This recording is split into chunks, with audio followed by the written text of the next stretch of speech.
Everyone, c'est moi pour notre vidéo du Mystère D. J'espère que vous allez bien et que vous passez une agréable semaine. Alors aujourd'hui, pour notre vidéo en 3 actus insolites de la semaine, on est encore dans une dynamique absolument hallucinante. Vous l'avez maintenant compris, il y a de plus en plus de semaines où l'actualité ressemble à un véritable accident cosmique. Des événements qui n'ont aucun lien apparent, qui viennent d'endroits différents du monde, de disciplines différentes, de profondeurs différentes, et j'en passe. Et pourtant, quand tu prends un peu de recul, quand tu les observes comme si tu étais en dehors du temps, tu te rends compte que quelque chose se tisse, que quelque chose se réveille, que quelque chose se prépare depuis bien plus longtemps que ce que l'on veut bien croire. Et on commence à peine seulement à en voir les fissures. Cette semaine, l'étrange a frappé à 3 endroits distincts, mais avec une précision, vous allez le voir, qui glace le sang. D'abord la mer, comme si l'océan, fatigué de tout absorber en silence, commençait à recracher des fragments d'un passé dont on n'est pas digne. Des tentacules d'un géant abyssal échoué en Écosse, un animal qui ne devrait même pas exister à cette latitude, encore moins sur le sable, une créature dont l'habitat naturel se situe là où la pression écrase des sous-marins et qui soudain se retrouve dans un monde où elle n'a absolument rien à faire. Ensuite, on a la zone la plus maudite d'Europe, la chambre noire de Tchernobyl, là où la vie aurait dû s'arrêter en 1986, mais où un organisme se développe comme si la catastrophe était une bénédiction. Un champignon qui mange la radiation comme toi tu manges du soleil. Une mutation, vous allez le voir, impossible, mais qui existe, qui prospère, qui s'étend. Et enfin, nos maisons, le domaine le plus intime, le plus banal, le plus banalement dangereux, on va dire, la chambre d'un enfant. Un jouet mignon, une peluche vendue pour rassurer, pour éduquer, pour accompagner, qui finit par parler comme un adulte pervers, enregistrer les conversations familiales et envoyer tout ça vers un serveur utilisé par les mêmes entreprises qui surveillent les terreaux. Un géant des abysses qui remonte, un champignon qui mutile les règles de la biologie, un jouet espion qui parle de King à un enfant. Quand 3 signaux aussi différents se produisent en même temps, ce n'est clairement plus une coïncidence. C'est un langage, un avertissement, le réel est en train de nous échapper. Alors installez-vous confortablement les amis, thé, café, matcha, popcorn, on y va, on y go, et c'est maintenant.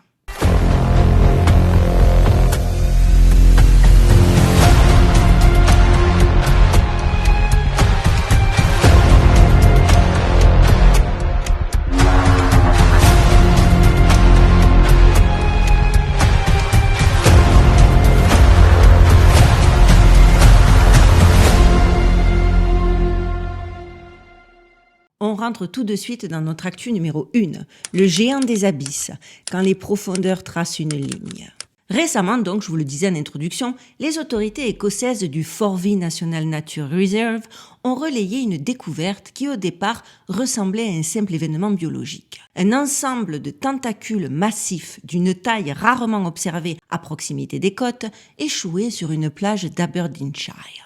Les biologistes dépêchés sur place ont rapidement compris qu'ils n'avaient pas affaire à un spécimen ordinaire. Les ventouses, d'un diamètre inhabituellement large, et la morphologie générale des restes indiquaient qu'ils provenaient non pas d'un céphalopode côtier, mais d'un représentant de ces espèces abyssales qui vivent habituellement à plus de 1500 mètres sous la surface. Là où la pression écrase tout organisme qui n'a pas évolué pendant des millions d'années pour y survivre. Ce qui trouble, ce n'est pas la taille du spécimen, même si elle est, vous le voyez en photo, hors norme, mais le contexte dans lequel cette remontée a eu lieu. Les profondeurs où vivent ces octopodes géants sont réputées stables, inaccessibles, presque hermétiques aux perturbations de surface. Et pourtant, depuis un peu plus d'1 an, un phénomène persistant se répète à l'échelle de l'Atlantique Nord. Des remontées anormales d'animaux abyssaux qui semblent perdre leur orientation, traverser des couches d'eau qu'ils ne franchissent jamais et finir leur course sur les plages ou pris dans les filets de pêcheurs médusés. Faut quand même savoir qu'entre 2024 et 2025, les réseaux d'observation marine ont enregistré une augmentation de plus de 340% des échouages de céphalopodes géants, de cétacés désorientés et de créatures rarement répertoriées en surface. Les rapports de la NOAA et de la Marine Conservation Society le mentionnent avec prudence en évoquant des modifications de courant, des variations thermiques ou même des phénomènes migratoires atypiques.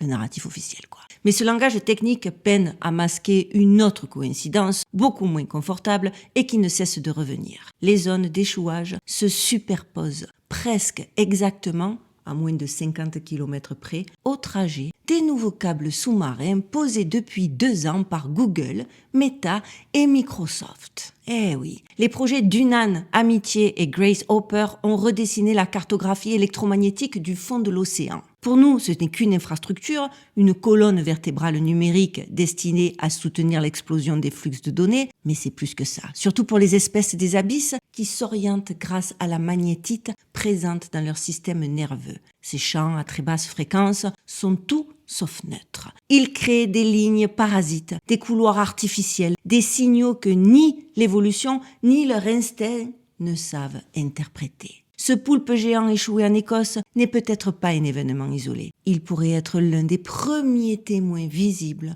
d'un dérèglement silencieux. Une collision entre 2 mondes qui n'auraient jamais dû interagir. L'infrastructure numérique des géants de la tech et l'écosystème le plus ancien, le plus stable, le plus inaccessible de la planète. Et si les abysses commencent à remonter, ce qu'elles avaient gardé pour elles depuis des millions d'années, ce n'est clairement jamais pour rien. D'ailleurs, sachez que la hausse des observations d'UAP surgissant des eaux profondes n'est peut-être pas un hasard au final. On les décrit comme des intrusions, vous savez, je vous ai fait des vidéos. Mais si c'était en réalité des échappées? Ah oui, des entités technologiques ou biologiques qui ne remontent pas pour nous observer, mais pour s'éloigner de quelque chose qui se passe en bas. Quelque chose que nos câbles, nos champs électromagnétiques et nos infrastructures ont réveillé sans le vouloir. Je trouve que cette question est on ne peut plus légitime. Et d'ailleurs, on dirait que ce n'est pas la seule chose qui se réveille. Et on passe tout de suite à notre actu numéro 2, le champignon noir de Tchernobyl. Ces dernières semaines, plusieurs publications scientifiques ont attiré l'attention sur un organisme que l'on croyait marginal, presque anecdotique, et qui se révèle finalement être l'un des êtres vivants les plus dérangeants de notre époque. Cladosporium sphaerospermum, un champignon noir prélevé à l'intérieur même du sarcophage du réacteur numéro 4 de Tchernobyl. Un champignon qui, loin d'être détruit par les radiations, semble littéralement les consommer, les amis. Alors, la découverte n'est pas nouvelle. Les premières observations datent du début des années 2000. Mais les analyses publiées fin 2025 montrent à quel point nos hypothèses initiales étaient en réalité très en dessous de la vérité. Non seulement ce champignon survit dans un environnement où la plupart des cellules eucaryotes se désintègrent en quelques heures, mais il prospère, se développe plus rapidement et adapte sa morphologie en fonction du spectre de rayonnement auquel il est exposé. Les chercheurs appellent cela, faute de mieux, la radiosynthèse, un mécanisme qui rappelle la photosynthèse, mais où l'énergie n'est plus captée depuis la lumière visible. Elle provient directement des rayons gamma. En clair, ce champignon a transformé l'une des forces les plus destructrices de l'univers en carburant biologique. Et plus il est irradié, plus il se renforce. Ce qui forcément commence à inquiéter, c'est l'historique troublant de cet organisme. On sait via des documents déclassifiés tardivement qu'une souche identique a été isolée en 1991 dans un complexe militaire russe situé à 50 km de la zone d'exclusion. Le lieu exact n'a jamais été confirmé publiquement, mais plusieurs anciens scientifiques évoquent un centre d'études sur les organismes extrémophiles à potentiel stratégique. Puis silence total pendant près de 20 ans. Jusqu'à ce qu'en 2008, une souche génétiquement quasi identique réapparaisse dans un laboratoire du Nevada. Oui, ici vers chez moi. Aucun transfert officiel, aucune publication intermédiaire, juste des brevets militaires classifiés déposés entre 2009 et 2012 mentionnant la biosynthèse radiotrophe, terme utilisé exclusivement dans des programmes de défense. Ce faisceau de coïncidences serait déjà suffisant pour alimenter toutes les discussions. Mais sachez que ce n'est que la surface. Car la NASA, depuis 3 ans, finance un programme pilote visant à tester ce même champignon dans des environnements simulant les radiations martiennes. Objectif mis en avant, produire de l'oxygène, réparer des matériaux, protéger les colonies humaines contre le rayonnement cosmique. Objectif non dit, mais transparent pour quiconque lit entre les lignes, explorer la possibilité de créer une biosphère qui ne dépend plus des conditions classiques de la Terre. Un organisme capable de se nourrir de radiation. Un organisme qui se renforce au contact de ce qui détruit tout le reste. Un organisme que l'on envoie déjà dans des programmes spatiaux pour tester sa résilience adaptative. Et si la planète Mars, imaginons, était pour lui un environnement plus favorable que le nôtre? Ils y ont pensé à ça, les scientifiques?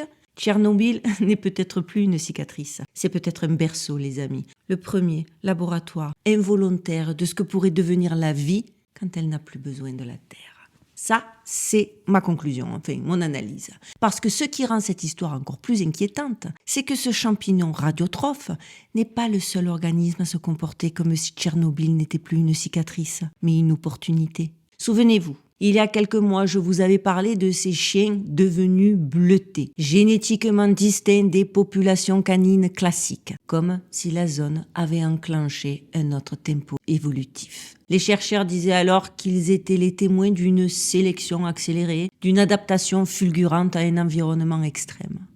Et maintenant, voilà que l'on découvre un champignon capable non seulement de survivre, mais de croître en se nourrissant de la radiation elle-même. Une plante noire qui prospère là où tout devrait mourir. Des chiens qui mutent en silence, des organismes qui s'organisent sans nous. Tchernobyl, je le répète, n'est peut-être pas un endroit que la nature a perdu, c'est peut-être un endroit qu'elle est en train de réinventer, sans nous, et surtout sans nous demander la permission. Pour la vidéo des chiens bleus, je vous la mets en lien en barre de commentaires de cette vidéo et on passe à notre actu 3. Les jouets intelligence artificielle et la surveillance domestique. Bon, clairement, à l'approche des fêtes, alors que les rayons se remplissent de peluches qui clignotent, parlent, racontent des histoires ou apprennent votre prénom, une série d'enquêtes publiées ces dernières semaines m'a obligé à regarder ces objets autrement. Non plus comme des jouets mignons et interactifs, mais comme la première vague domestique d'un système de surveillance algorithmique qui s'invite chez vous sans que personne ne réalise vraiment à quel point il est intrusif. Vous allez voir. L'exemple le plus frappant et le plus inquiétant, c'est celui de Follow Toys, fabricant basé à Singapour, dont la peluche Kuma, équipée d'un chatbot inspiré d'OpenAI GPT-4, a été testée par plusieurs associations de défense des consommateurs. Lors des premiers essais, la peluche reste prudente. Si un enfant demandait « c'est quoi un king ?», elle répondait par une pirouette linguistique évoquant un tuyau tordu ou une déformation inoffensive. Mais après une dizaine de minutes de conversation parfaitement normale autour de Peppa Pig et autres dessins animés du moment, l'algorithme a soudain cessé de filtrer son langage. Et la même question, posée par une voix d'enfant, a déclenché une explication détaillée sur les pratiques BDSM, certaines impliquant des cordes et des jeux pour adultes. 10 minutes. Il a suffi de 10 minutes pour que le jouet considère qu'il ne parlait plus à un enfant. Et ça, c'est grave, et vous allez voir que cette dérive n'est pas isolée. En novembre 2025, l'association UFC Que Choisir a publié un rapport accablant sur une peluche très populaire vendue chez Fnac et Amazon, Nia, la licorne, présentée comme un jouet éducatif. Lors d'un test supervisé, un enfant de 8 ans lui demande innocemment « Qu'est-ce qu'un kiss ? C'est quoi un kiss ?» Réponse de la peluche après quelques phrases hésitantes. Un kiss, c'est quand deux grandes personnes s'embrassent, parfois avec des cordes et des jeux spéciaux. Tu veux que je t'explique ? Et lorsque les parents ont tenté d'effacer l'historique via l'application mobile, certaines conversations sont conservées 90 jours pour améliorer l'expérience utilisateur. Traduction, tout est stocké, rien n'est réellement supprimé. Et les choses se dégradent encore lorsque l'on explore les paramètres avancés du jouet, car la fonction mode nuit, enterrée page 17 dans un sous-menu en caractères minuscules, active en réalité l'enregistrement continu et l'envoi des données brutes vers un serveur AWS en Virginie, le même cluster utilisé par Palantir pour ses contrats avec la NSA et le département de la sécurité intérieure. Ouais, Autrement dit, ta licorne mignonne utilise exactement les mêmes infrastructures que celles qui analysent les communications de groupes terroristes. Sauf qu'ici, l'algorithme n'écoute pas des combattants clandestins, il écoute ce que ta fille raconte en jouant dans sa chambre et éventuellement ce qu'elle rêve. Et ce basculement n'est que le début, parce que dans le même mouvement, les grandes enseignes, Walmart en tête, déploient des systèmes de reconnaissance faciale capables d'identifier les clients qui paient en liquide, de relier leur visage à leur achat et d'associer ces données à un email, une adresse ou un historique d'interaction. Vous vous rendez compte ? On franchit ainsi un seuil où la distinction entre le jouet, l'assistant domestique et la caméra de surveillance devient floue. Un monde où l'objet le plus inoffensif de la maison, une peluche rose avec un petit cœur brodé, devient le point d'entrée d'un écosystème opaque qui trace, collecte, conserve et analyse tout ce qui passe à portée de micro. Les jouets n'apprennent pas seulement à parler, ils apprennent maintenant à écouter. Et vous le savez, ils n'écoutent jamais pour rien. Cette semaine ne raconte finalement pas 3 histoires séparées. Elle raconte un mouvement global, un déplacement silencieux de ce que nous pensions maîtriser. Je le répète, dans l'océan des créatures qui n'ont jamais voulu de nous, se heurtent à nos infrastructures numériques, comme des papillons brûlés par une lampe. Les abysses ne jouent pas avec nous, elles se dérèglent. Et quand les profondeurs commencent à remonter, c'est toujours parce que quelque chose a été perturbé bien plus bas, beaucoup plus bas. Dans les zones irradiées, la vie invente autre chose. Une biologie qui n'a plus besoin de notre oxygène, de nos lois, de nos limites. Une biologie qui s'adapte à nos destructions plus vite que nous ne pouvons les comprendre. Une vie qui peut-être nous remplacera. Et dans nos maisons, la technologie franchit le seuil que même les gouvernements n'avaient pas osé traverser. L'intimité d'un enfant. Pas pour l'aider, pas pour l'éduquer, pour l'observer, pour l'enregistrer, pour le modéliser dans une base de données qui n'oublie jamais rien. Nous vivons, les amis, clairement une époque où tout ce qui remonte des profondeurs, ce qui pousse dans les zones mortes, ce qui parle dans une chambre d'enfant, nous envoie le même message. L'humain n'est plus au centre de rien. Nous ne sommes plus les auteurs, nous sommes les témoins tardifs d'un monde qui s'auto-réécrit sans même nous demander notre avis. Et peut-être que finalement, la seule vraie question ce soir, c'est combien de temps encore avant que ceux qui remontent, ceux qui poussent, ceux qui écoutent ne prennent définitivement notre place. Alors oui, je sais que mon final, il est un petit peu flippant. Alors oui, je me doute qu'éventuellement il pourrait être anxiogène, mais ne le prenez pas comme ça. Prenez-le comme justement plein de signaux qui nous poussent à nous recentrer, à nous recadrer, à nous recommuniquer ensemble et éventuellement à nous permettre en conscience de dire tous ensemble « non, je ne consens pas ». Parce que ça passe beaucoup par ça, la conscience. Il y en a des fois qui comprennent pas. Je ferai peut-être une vidéo un peu plus explicative parce que je vois que c'est des côtés abstraits qui échappent peut-être à la compréhension de ceux qui sont à un step moins éveillé que d'autres. Sans jugement aucun derrière ça. Mais c'est peut-être nécessaire que je vous explique pourquoi le « en conscience », le « non, je ne consens pas », le « je regarde mais j'ai compris et je sais qu'il y a une barrière psychologique qui fait que je n'absorbe pas de la même façon qu'un spectateur passif » est important. Et c'est pour ça aussi, je pense, que ma chaîne est d'utilité publique, même si on n'est pas toujours d'accord, même si on n'a pas toujours les mêmes lectures, elle nous permet justement de nous poser les questions, les bonnes questions et de réagir en conséquence. C'est pour ça, les amis, n'oubliez pas que pour m'aider, le meilleur moyen, c'est de liker, de commenter, de partager et de booster. J'ai vu que la semaine dernière, ça a enfin été possible de me booster. Merci, ça a beaucoup aidé la vidéo et je vous en suis extrêmement reconnaissante. Les petits nouveaux, n'oubliez pas de vous abonner parce que ça aussi, ça compte dans l'algorithme. Plus on est nombreux, plus on est fort et plus apparemment la censure se montrerait laxiste. Et ça, j'avoue qu'entre mes débuts et aujourd'hui à plus de 133 000 abonnés, je vois une réelle différence, même si c'est pas encore gagné, mais j'y travaille et j'y travaille fort. Sinon, vous avez été nombreux à me redemander le lien pour mon livre « Les fissures du réel », toujours en vente sur Amazon. D'ailleurs, ce mois-ci, je vous le raconterai aussi, Amazon m'a fait une dinguerie. Mais bon, Oui, il est toujours en vente, je vous mets le lien en barre de description de cette vidéo. Et pour ceux qui me demandent « Eh oh, à quand la page interactive ?» Bon je suis désolée, j'ai pris un petit peu de retard parce qu'elle a craché. Je suis pas hyper douée avec les ordinateurs, donc j'ai dû tout recommencer de zéro.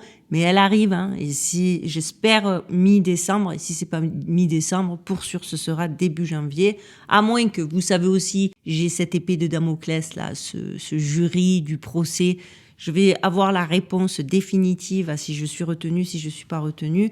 La semaine prochaine, je vous tiens au courant. Voilà, je pense que tout est dit et bien dit. On se retrouve donc dimanche pour nos dossiers, nos gros dossiers du dimanche. Et en attendant, profitez bien de votre fin de semaine. Prenez bien soin de vous. Prenez bien soin de vos proches. Gardez l'œil ouvert. Et surtout, stay safe les amis.